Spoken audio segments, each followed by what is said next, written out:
क्या तुम्हें वो आवाज सुनाई दी? क्या तुम्हें सुनाई दी? क्या तुम्हें सुनाई दी? और सब कहते थे हमें तो कोई आवाज सुनाई नहीं दे रही। तो उसको पता चला कि ये आवाज सिर्फ उसको सुनाई दे रही है। तो उसने कहा शायद पहाड़ मेरे से बात करना चाह रहे हैं इस आवाज के द्वारा। उसको पहाड़ों में चढ़ना, पेड़ों में चढ़ना, नदी के किनारे बैठना बहुत पसंद था।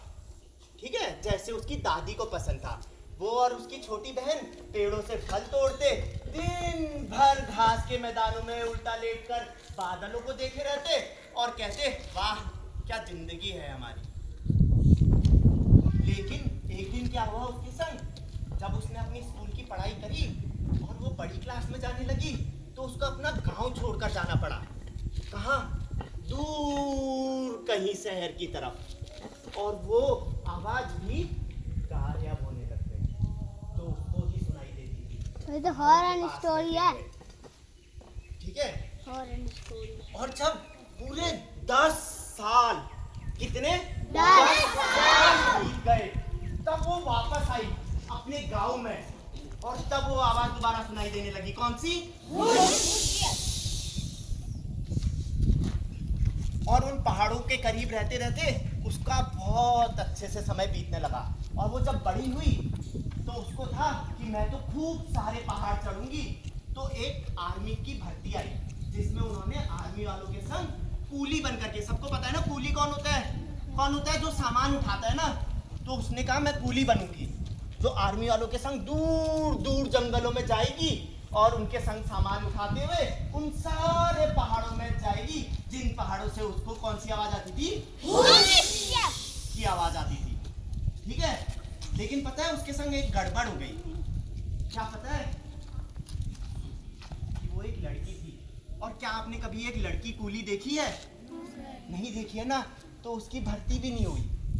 लेकिन क्या वो उससे रुक गई? नहीं। उसने क्या किया? उसने सबसे पहले अपने बाल काटे और लड़कों जैसे कपड़े पहनने लगी और लग गई कूली बनने के लिए। कैसे? वो ताकतवर तो थी, बहुत सारा वजन भी उठाया करती थी। रोज का 25 से 30 किलो, 25 से 30 केजीज अपने पीठ में उठा करके चला करती थी रोज। लेकिन एक हफ्ते के अंदर ही वो पकड़ी गई और उसको बहुत सारी डांट पड़ी इस चक्कर में, क्योंकि वो तो एक लड़की थी और वो लड़का बनकर के आर्मी कैंप में घुस गई थी। लेकिन जब उसने लोगों को समझाया कि क्या मैं लड़कों से कम हूं, क्या मैंने कोई वजन कम उठाया, मेरे उम्र के किसी भी लड़के को बुला लो, मैं उतना ही वजन उठा सकती हूँ जितना वो उठा सकता है। तो आर्मी वालों को भी हुआ कि बात तो सही है।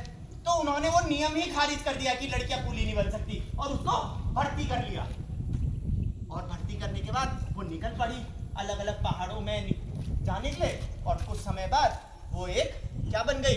ट्रेनर बन गई, जो लोगों को अब पहाड़ दिखाया करती थी, बताया करती थी कि पहाड़ों में कहाँ कहाँ जाया जा सकता है, उनको साथ में ले जाया करती थी। हाँ, कभी कभी ऐसे जानवर भी आते थे। और इस तरीके से उसकी पहचान पता है फिर एक डॉक्टर से लगी जिसको पहाड़ चढ़ने की बहुत अच्छी ट्रेनिंग थी। तो जब वो उस डॉक्टर से मिली तो डॉक्टर ने उससे कहा तुम्हारे अंदर बहुत काबिलियत है क्या होता है पहाड़ चढ़ने की, लेकिन बस तुम्हारे अंदर एक टेक्निक की कमी है, तो वो टेक्निक मैं तुम्हें सिखाऊंगा। और वो लग गई उसके संग टेक्निक सीखने के लिए। और पूरे 1 महीने की टेक्निक सीखने के बाद जब उन्होंने पहली मूवी देखी माउंट एवरेस्ट की, तो वो मूवी देखते देखते उसकी कानों में बार बार एक ही आवाज गूंज रही थी,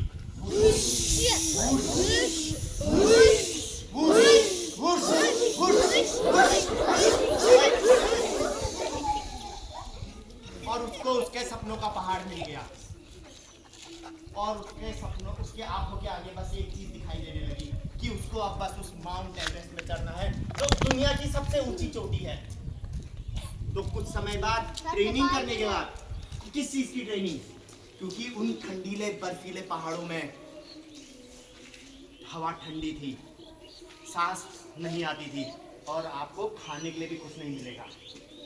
तो उसने वो सारी ट्रेनिंग पूरी करी और निकल पड़ी अपने साथियों के संग उस पहाड़ की चढ़ाई में। उस पूरी पहाड़ की चढ़ाई में 4 कैंप। आपने हर हफ्ते एक कैंप में रुकना था। अगले हफ्ते आप दूसरे कैंप की तरफ बढ़ चलते।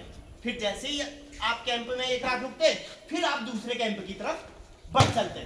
और ऐसे करते करते जब आप चौथे कैंप में पहुंचते, उसके बाद बस एक आखिरी चढ़ाई बचती, जो थी उस शिखर की, उस माउंट एवरेस्ट की चोटी की। लेकिन उसके संग एक गड़बड़ हो गई। पहले हफ्ते में इतना तेज तूफान आया कि वो आगे ही नहीं बढ़ पाए।